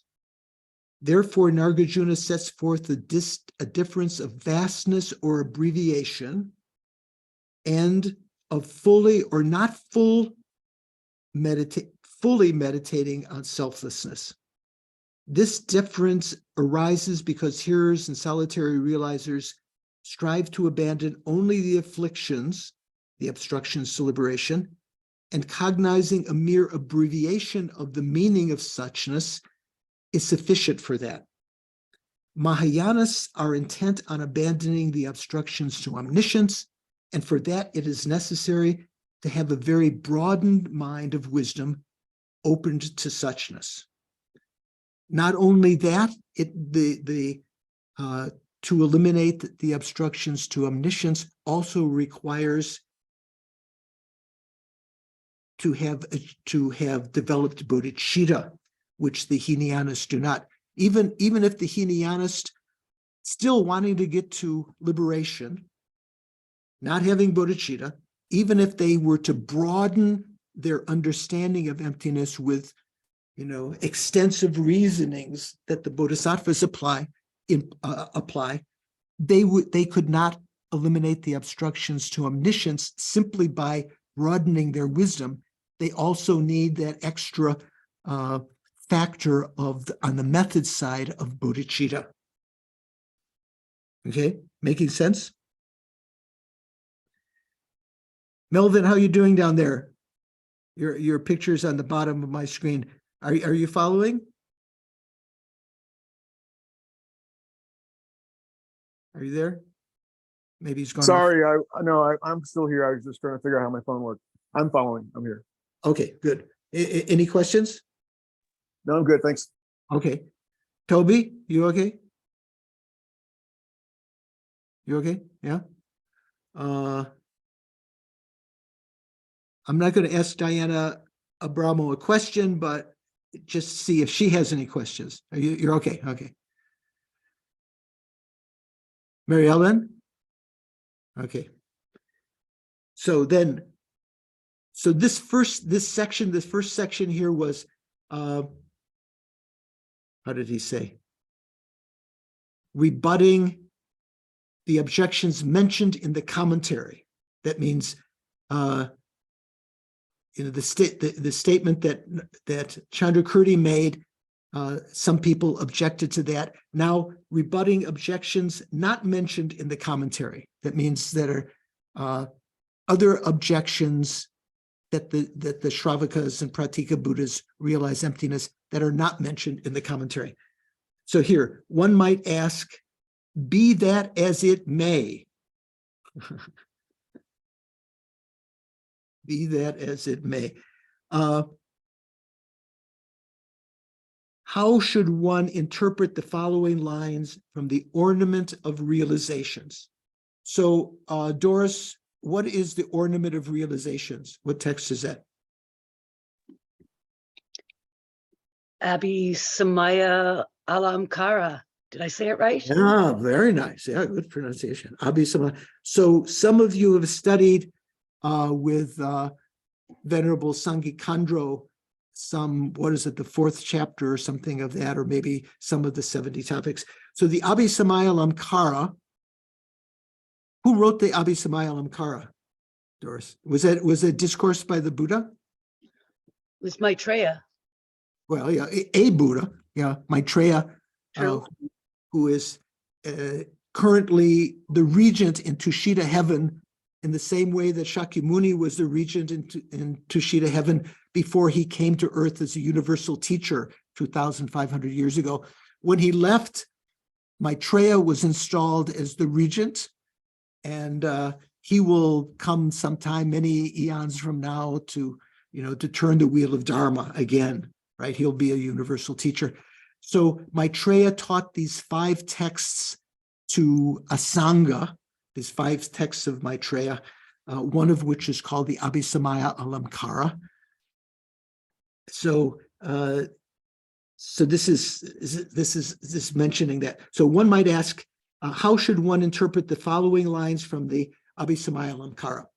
And these lines are, because they've shunned concepts of held objects, because they've not shunned concepts of apprehending subjects, within these 2 is perfectly encompassed the path of the rhinoceros-like. Whoa. First of all, what are the rhinoceros-like? Does anyone know? A couple people know. Nadine, what are the rhinoceros-like? Pratika Buddhas. Okay. Are all Pratika Buddhas like rhinoceri? I don't know. I think not all of them, but there's some.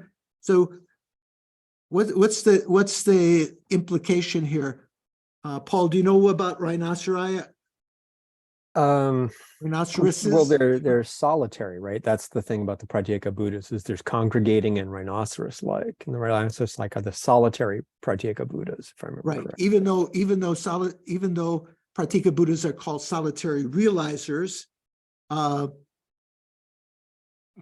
the word pratikya, but amongst them there are some that form groups that hang around together, and that there are others that are even more antisocial, you might say. Like what's the word nowadays? Not on the spectrum, but sort of not necessarily introverted, but they don't like to be around others. So not all, when you say rhinoceros-like, that's implying Pratyeka Buddhas, but not all Pratyeka Buddhas are rhinoceros-like Pratyeka Buddhas. So Jeffrey translates that, know that the path of the rhinoceros-like are included completely within abandonment of the thought of an object, non-abandonment of a subject, and the base. So what is this talking about? So Jimpa's translation or commentary goes, his translation of Lama Tsongkhapa's commentary goes, this states that the Pratyeka Buddha path can eliminate conceptualizations clinging to true existence in relation to objects, but not in relation to the subject. So you remember from Lo Rik, the very beginning of the subject matter, when we talked about awareness and knowing, the topic of Yul and Yulchen, objects and subjects. Yul means object. Yulchen means that which that possesses an object, and those are called subjects. Like, say, for instance, consciousness is a subject within the two. It has its own objects. Like my eye consciousness is a subject because it has it possesses its objects, visual forms and so forth, colors, shapes and colors. So they're called subjects. Is eye consciousness not also an object, Paul? Is eye consciousness an object? It is the object, depending on which school you're talking about, of either a Rangrik, a self-awareness, or of a subsequent moment of a conceptual consciousness. Well, yeah, also someone with clairvoyance who knows That your, too, yeah. So generally, consciousness is also an object of some other consciousness, but from its own point of view, it has objects, so it's called a subject. So it says, this states that the Pratyeka Buddha path can eliminate conceptualizations clinging to true existence in relation to objects. So they can establish that objects are not truly existent, right? Where we're not using the word inherently existent, because this is talking about from the point of view of the Svatantrika Madhyamaka, which accepts the existence of an inherent existence, but refutes true existence. They say that there's difference. Things can be empty of true existence. They're not truly existent, but they're still findable somewhere. Okay, Prasankika would say the two are equivalent. If something is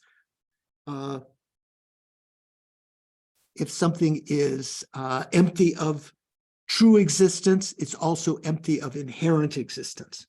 So they're saying that this states that the Pratyeka Buddha path can eliminate conceptualizations clinging to true existence in relation to the objects. They know the objects don't truly exist, but not in relation to the subject. They think that consciousness is truly existent. Okay, again, all of these various things that from the Chittamatra point of view, or from certain Svatantrika point of view, phenomena are empty, but the mind that apprehends the phenomena truly exist. Okay, so then the text continues. Also, how does one interpret the following, where clinging to the true existence of objects is said to be an obscuration to knowledge? Remember, we were talking about shedib, the obstructions to omniscience. Because they undermine respectively the three, afflictions, knowable, and the path, there are the purities, that of the Shravaka, the rhinoceros, is referring to the Pratika Buddhas, right? And the Bodhisattvas. Okay, that's where we're going to end. That's where we're going to start next time. Oops, what I want to do, I want to highlight different color here. Okay. So, are you confused enough? Mary Ellen, you confused? You're a bit confused, okay. So, any questions? So, the Abhisamaya Alamkara was composed by Maitreya. I mean, he expounded it to Asanga and to Shida heaven, along with the other 4 of the 5 texts. And later, there were commentaries written on the Abhisamaya Alamkara. What is the Abhisamaya Alamkara itself supposed to be a commentary to? Doris, do you know? The Perfection of Wisdom Sutras, I think the 25,000. The Abhisamaya Alamkara is supposed to be a commentary to the 3 mothers. There's the 100,000 verse, the 25,000 verse, and the 8,000 verse Perfection of Wisdom Sutras, all of which are talking about the same event,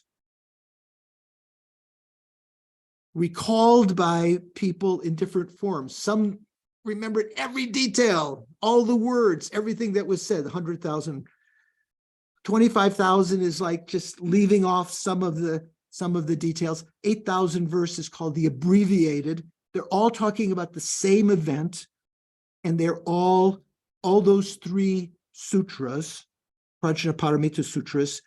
The commentary, one commentary to them was written by Maitreya, called the Abhisamaya Alamkara, explaining especially the implied meaning of them. Through the Prajnaparamita Sutras, Buddha's always talking about emptiness of this, emptiness of that, emptiness of this and that. But if you look at in detail from the point of view of someone who knows what the Buddha was actually saying, the Buddha was always explaining the path of the Bodhisattvas and the Shravakas and the Pratika Buddhas along the way. And that sort of hidden agenda, it was what was explained by the Abhisamaya Alamkara. Then Vimuktasena wrote a commentary to the Prajnaparamita Sutras also. That's why he's amongst these 17 pundits of the Nalanda tradition, right? And then Haribhadra came a little bit after Vimuktasena and wrote his clear meaning commentary to the 3 mothers. And they're all based themselves on the Abhisamaya Alamkara. So we'll talk more about that next time, because it's going to be coming up to talking about Vimuktasena and Haribhadra and so forth. So Mary Ellen, today, could you put up the prayer that the Dalai Lama wrote? And we're going to just recite some of the final verses as dedication. You had earlier, you were experimenting with it, I think. Do you see the one there? Okay, so go down. You'll have to go down, maybe use your space bar to go down Remember the trick? You press your space bar, you should be able to jump. Okay. Oh, you're just scrolling down. Okay. No, no, no, no.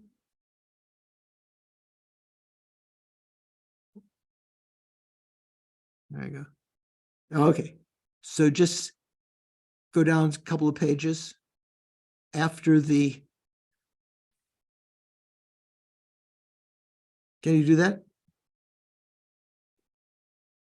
Mary Ellen, we're not starting at the beginning. We're going to a couple of pages in. How far down? I'm on page 5. Let's see. On the screen is page 1. Oh, no. Okay. On my screen, it shows something else. Let me try again. Oh, I see. You thought you were. Okay. Okay. You see page 8 now? Oh, well, I don't know what page number. We see something that starts okay. in order to preserve. Yeah, So it's page 8 of this. scroll Yeah, down. Okay. Scroll down a little. Don't worry with those. Don't worry with that. Just scroll down. Okay. There you go. There you go. So, okay, just go up a little bit. Okay. Up.